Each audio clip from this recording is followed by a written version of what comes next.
AJ25 here, back with a brand new video. Today I'm doing realistic career mode tips. So what you want to do is when you start a brand new save, make sure you update the new version of the career mode save. So what you want to do is play as a real manager of any of the team you are doing the rebuild with. So in this case I've got Ten Hag here doing one with Manchester United.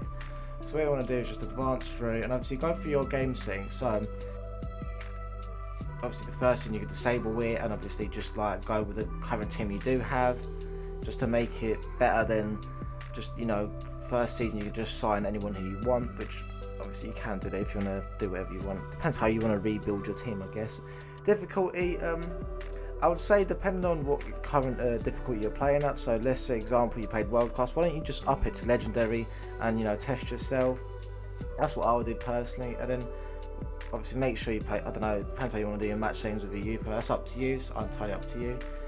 So when it goes to transfers, so I think you can disable that, as I did say. Transfer negotiation can make it a lot realistic. I don't know how that plays a part with the CPU involved in this game, but I mean, do give it a try, see what they mean. Maybe you can't sign certain players from different clubs, maybe, I'm not too sure. That'll probably be the same approach with the transfer approaches. So I think it's strict and something else, loose. So yeah, just I don't know, just yeah, loose or straight, as I did say. So yeah, just have a go at that and see what you think. And board expectations, you can make it strict or harsh. I'm guessing harsh has probably got different objectives when you do start your career mode. And then international job offers. Not a lot of people, when I see do career modes on YouTube, like do international jobs. Maybe why don't you try it? Do you know what I mean, this year and see how it goes. And then financial takeover, just don't use that at all. It's just non-realistic. So what you want to do when you do start your save and you advance through, obviously look at your board expectations, see what they want you to do. In this case, get a streak of 3 wins.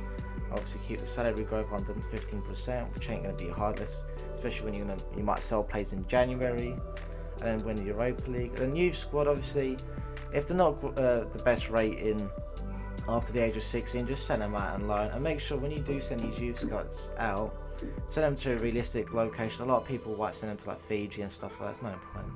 Go to your squad up and just renew the contracts that are realistic to real life situation. Like Ahmad, in this case, obviously he's going to get a new contract. Obviously you can read online and there's always speculation. So you know what, I thought I might as well just give him a new deal, since it's quite realistic with a realistic budget of 60k. So yeah, do that. Next one here is sign realistic players. I know Anthony Robinson has been linked to United a fair few times, so I just went ahead and proceeded to obviously purchase him.